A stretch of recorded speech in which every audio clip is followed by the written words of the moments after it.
الشيطان الرجيم. بسم الله الرحمن الرحيم. سبحانك لا علم لنا إلا ما علمتنا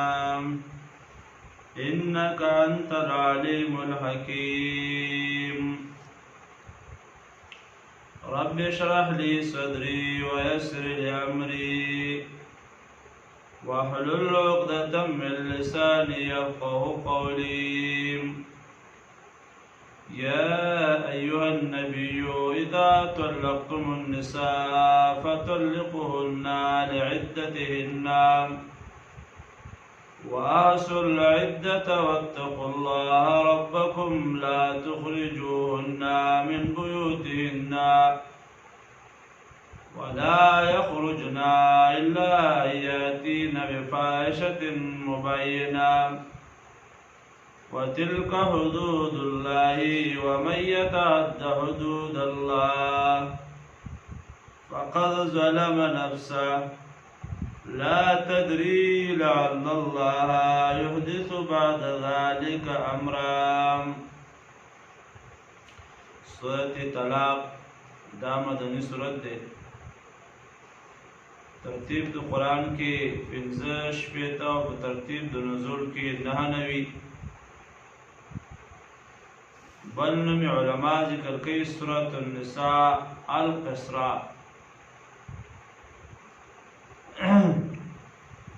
لړ غوندې سورت ده. نساء خو اوږده سورت ده. دا احکام پکې ذکر شوي دي د زنانو په باره کې لکه سورت النساء کې چې دي، خو دا لږ لنډ دي او هغه تفصیلي دي. د سورت طلاق د سورت تغابن سره ربط او تعلق په یو څو وجو باندې شته. اوله وجه دا ده چې هغه سورت کې سورت تغابن کې د بعضې ازواجو د عداوت ذکر یې وکړ، نو په دې صورت کې د هغې د مفارقت طریقه شرعي ذکر کوي. کومې زنانه چې د هغې سره اختلاف زیات شي دې حد ته ورسي طلاق واقع شي، د هغې طریقه ذکر کوي دلته. دویم هغه صورت کې امر و فتقوا باندې، سورۃ تغابن کې امر و فتقوا باندې. نو په دې صورت کې د تقوا 15 فائدې بیانوي. چا کې تقوا راغله نو د هغې 15 فواید به بیانوي. درېیم وجه علما دا ذکر کوي چې هلته هغه صورت کې 15 نمبر آیت کې راتلل د عذابو اجمالاً طور باندې، نو دې صورت کې 8 او 9 آیت کې ذکر کوي د هغې تفصیل او اسباب چې عذاب پې ولې راغلی و، د هغې اسباب ذکر کوي، ځکه د هغې څه نږدې ذکر کړی دی. مقصد د صورت چې دی رعایت او لحاظ ساتل دی د حدودو شرعیو. آزاد مه اوسېږئ، د حدودو شرعیو لحاظ ساتئ. په معامله طلاقو کې او د عدت کې بیا زنانو طلاق ورکړي او بیا هغې عدت تیری، نو عدت به تیری په خاوند په کور باندې. او بیا دا معنا د تقوا ده او هغه 15 فواید ذکر کوي د تقوا.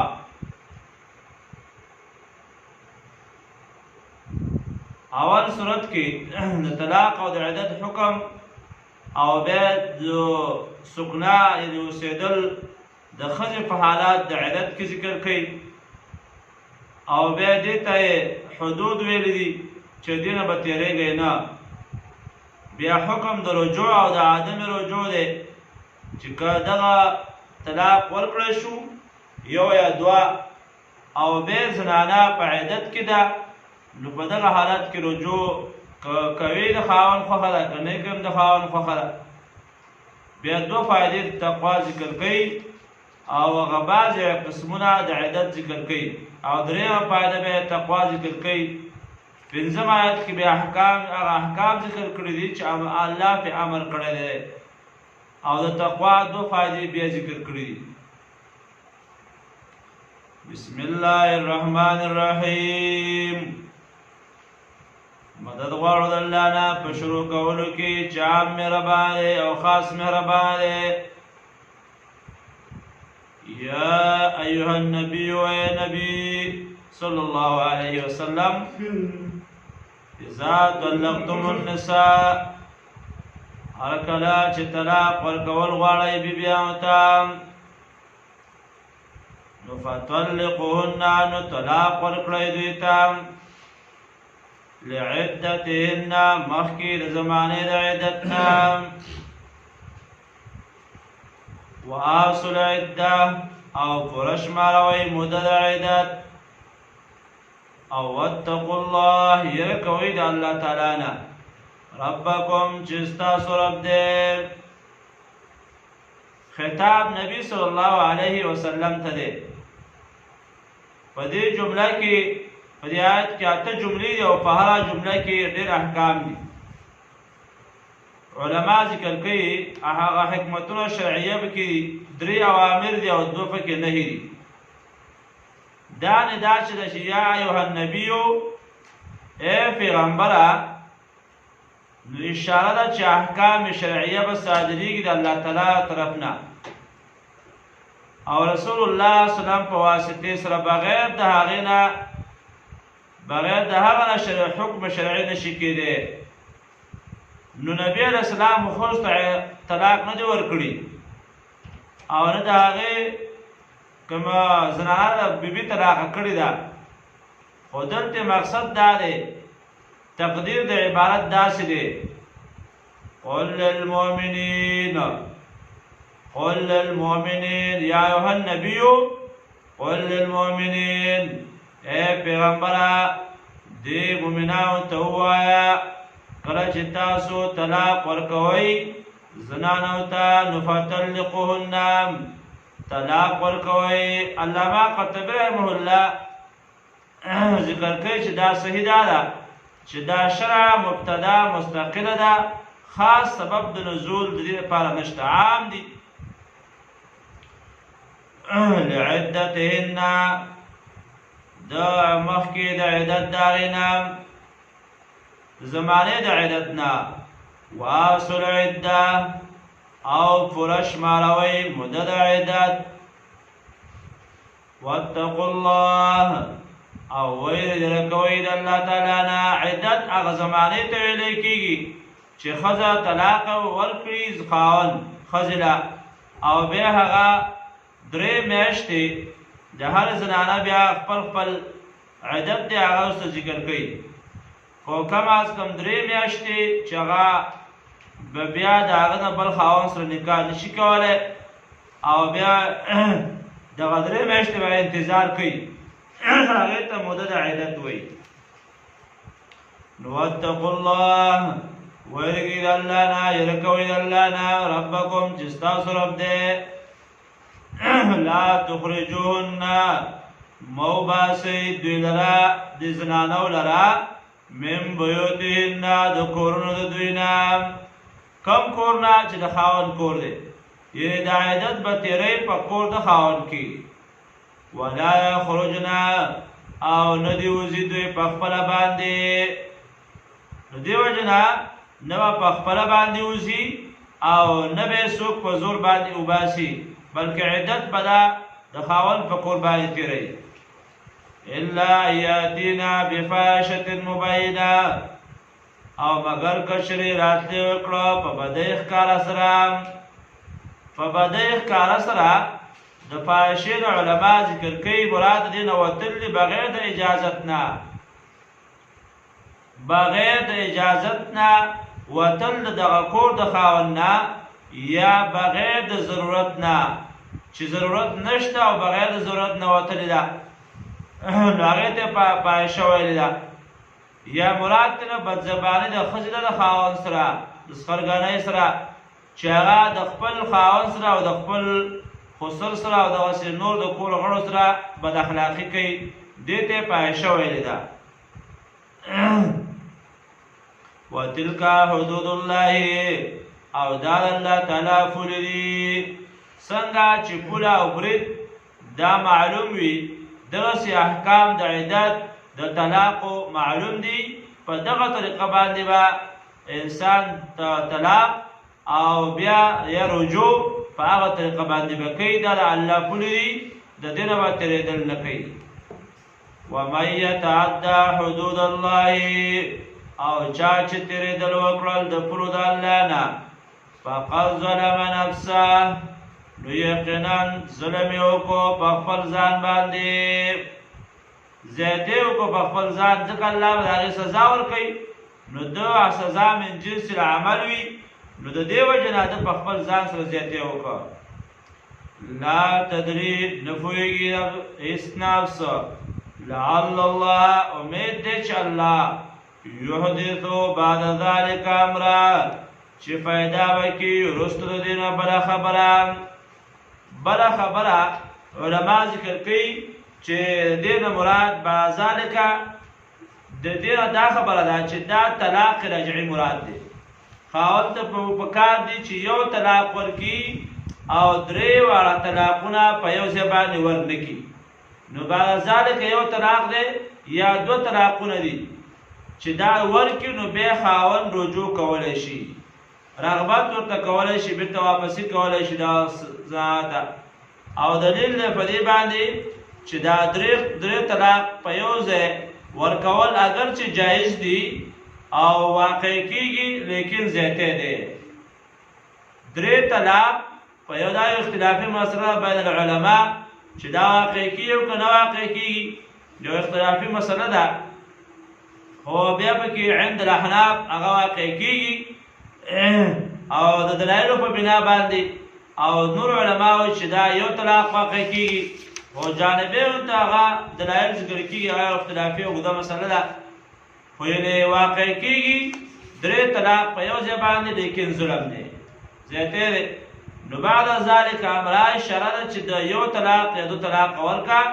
او کېدای شي چې د بیرته الله ستا زړه رامات کړي او سوچ او فکر وکړي او بیا واپسې وکړي نو بعد ذلک امرا بل یو کار بله خبره فاذا بلغنا هر کله چې دوی نږدې شي اجلهن نیټې خپلې ته نو فامسکوهن نو ایثار کوي دوی لره بمعروف په شریعت طریقې سره رجوع کول ورته رجوع کوي او فارقوهن یا جدا کوي دوی لره بمعروف په ښه طریقه باندې رجوع نه کول رجوع ته ونه کړي بس عدت تیر شي نو بس بیا هغه طلاق واقع شي واشهدو او ګواهان ونیسه او ګواهان کوي په دې باندې په دواړو حالاتو کې که پرېږدئ او که نو رجوع کوئ نو دوه ګواهان ونیسئ خاوندان د انصاف والا ستاسو نه واقیموا الشهاده پوره کړئ شهادت لله د الله دپاره یعنې بیا چې کومه ګواهي ته په کومه ګواهۍ کې وي نو هغه بیا کوه د هغې نه بیا رسدو کېږه مه واقیموا الشهاده پوره کړئ ګواهي لله د الله دپاره ذلک دا یوعظو به دا واز کېده ورکېدی شي په دې سره من هغه چاته کانا یؤمنو بالله چې ایمان لري په الله والیوم الاخر او په ورځ د آخرت باندې په ورځ وروستنۍ باندې چې په دغه طریقې باندې عمل کول دا هغه څوک کوي چې هغه ایمان لري په الله باندې او په ورځ د آخرت باندې ومن یتق الله او سوچ یره کوي د الله نه یجعل له مخرجا جوړه وکړي الله د لپاره طریقه د نجات او طریقه د ګمراهۍ نه علما ذکر کوي ومن یتق الله د تقوا یوه فایده سوچ چا چې یره وکړه د الله تعالی نه نو جوړه وکړي الله د لپاره مخرجا طریقه د نجات ويرزقه او روزي ورکوي دته من حیث د داسې ځاینا لا یحتسب چې د به ګمان نه وي، دی به ګمان هم نه کوي الله به د انتظام کړی. ومن یتوکل علی الله او چا چې ځان وسپاره په الله باندې. علما ذکر کوي چې تقوا یوه فایده دا ذکر شوه چې د شرک او د کفر نه ځان ساتل، د ټولو ګناهونو کبیرو نه بچ کېدل او په صغیره ګناهونو باندې همیشواله نه کول، د ماموراتو شرعیو د هغې امتثال کول دي او په سنت طریقه باندې طلاق ورکول، دا ټول دا چې تقوا ده. فهو حسبه نو هغه پوره دی د دپاره الله تعالی. ان الله بالغ امره الله پوره کوونکی دی د کار خپل. قد جعل الله یقین جوړ کړی دی الله تعالی لکل شیء دپاره د هر یو څیز قدره یو خاص اندازه، قدره یو خاص اندازه. واللعی هغه زنانه یئسنا من المحیض چې نا امید وي د حیض نه، یئسنا من المحیض چې نا امید وي د حیض نه، من نسائهم د زنانو ستاسو نه، ان ارتبتم که ستا په شک وي ستاسو په عدت د هغې کې. د دې علما ذکر کوي یئسنا من المحیض هغه درې قسمه زنانه د هغې عدت ذکر کوي او په آخر آیت کې به تقوا او فایده بیانوي. یوه زنانه هغه ده چې د هغې د حیض راتلو نه ناامیده شوي وي، نو حامله هم کیدی نه شي او د دې په مدت کې اختلاف دی، شپېته او یا 55 کلونه یا 55 کاله وي او یا دغه شان د 80 کلونو. خو صحیح ده چې دا عادت د وطن د ځینې زنانو چې هغه د زیات عمر واله وي هم د هغې بیماري راځي او خو د هر وطن او د هر علاقې پسې د هغې حکم بیا هلتې د هغې متعلق بیانېدی شي. نو هغه زنانه چې هغه ناامیده وي د حیض نه 50-60 کاله عمر کې وي، دوی هغې ته طلاق ورکړی شي. دویم هغه نابالغه زنانه چې تر اوسه د هغې بیماري نه وي راغلي، ماهواري بیماري د هغې نه وي راغلي او نکاح ورسره کړی شوی او یا خاوند د هغه سره نزدېکت کړی او بیا هغې ته طلاق ورکړی شي. نو د دې دواړو عدت چې دی 3 میاشتې دی، ځکه چې په اصل په عدت کې حیض دی او عادتا د حیض موده یعنې په میاشت کې یو فیره راځي، نو د دې دواړو حیض نشته، هغه بوډۍ م حیض نشته او د باکرې دغه زانه م حیض نشته. نو الله وایي چې د دې دواړو مدت چې دی هغه 3 میاشتې دي. 2 زنانه او دریم هغه زنانه و اولات الاحمال اجلهن ان یضعنا حملهن، هغه زنانه دریم قسم زنانه چې هغه د حمل واله وي، د هغې اولاد په نس باندې وي او هغې طلاق ورکړی شي، نو هغه به څونه وخت تېروي. نو دې آیت کې الله ذکر کوي چې د هغې وضع د حمل ده، د ماشوم پیدایښت دی، که هغه میاشت بعد پیدا شي او 2 میاشتې یا څونه وخت بعد پیدا شي، اگر که 2 کاله بعد ولې نه پیدا هسې مقصد، نو د کله چې ماشوم پیدا شي د عدت ختم شو او بیا د نفاس نه بعد بیا وروسته بیا د بل خاوند سره بیا نکاح کولی شي. دې آیت کې دا ذکر کوي من نسائهم د زنانو ستاسو نه ان ارتبتم که ستاسو شک وي، نو فعدتهن عدت د دغه زنانو 3 اشهر هغه 3 میاشتې دي. او واللهی هغه زنانه لم یحضن چې هغه لا حیض نه وي شروع شوی. و اولات الاحمال او حمل والا زنانه هغه زنانه چې اولاد په نس باندې وي، اجلهن عدت د هغې ان یضعن حملهن زیږول د بچي د هغې دي، پیدا کېدل د بچي دي. نو چې بس اولاد یې پیدا شو نو بس د هغې هغه عدت ختم شو. ومن یتق الله چا چې یره وکړه کوله د الله نه یجعل له مخرجا یجعل له نو جوړه به کړي الله د دپاره من امره یسرا د کار د ده نه اساني الله په ده باندې اسانتیا راولي. نو دلته تقوا د عامه ده عامه پیدا الله ذکر کړله چې څوک ته الله نه ویرېده نو الله په ده باندې اساني راولي او په ده باندې به سختي نه راځي. وذلک امر الله دا حکم د الله دی انزله الیکم نازل کړی تاسو ته انزله الیکم نازل کړی تاسو ته. ومن یتق الله چا چې یره وکړه د الله نه یکفر